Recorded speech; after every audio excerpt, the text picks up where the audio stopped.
Hello வணக்கம். Baby corn 65 இப்போ சுலபமாக சுவையாக எப்படி செய்கிறதுன்னு பார்க்கலாமாங்க.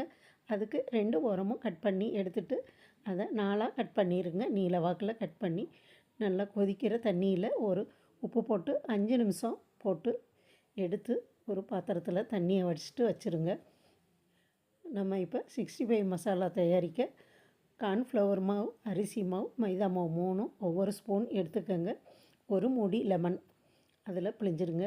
1/2 ஸ்பூன் இஞ்சி பூண்டு பேஸ்ட்டு, 1 ஸ்பூன் தனி மிளகாய்த்தூள், 1/2 ஸ்பூன் சீரகத்தூள், 1/4 ஸ்பூன் மஞ்சள் தூள், கொஞ்சம் உப்பு, 3 ஸ்பூன் தயிர் எல்லாம் சேர்த்து இதை பிசைஞ்சு ஒரு 10 நிமிஷம் ஊறட்டுங்க. வச்சுட்டு 10 நிமிஷம் கழித்து அடுப்பில் வானொலி வச்சு எண்ணெய் சேர்த்து அதை நல்லா 2 பக்கமும் கோல்டன் ப்ரௌன் கலர் வர்றது வரை வறுத்து எடுத்துட்டிங்கன்னா சூப்பரான 65 ரெடி ஆயிருங்க. நான் எண்ணெய் கொஞ்சமாக வச்சு கொஞ்சம் கொஞ்சமாக வறுத்து எடுத்துங்க. ஃபுல்லாக வறுத்து எடுத்துகிட்டு நான் காமிக்கிறேன் பாருங்கள். சூப்பராக இருக்குல்ல. நன்றி.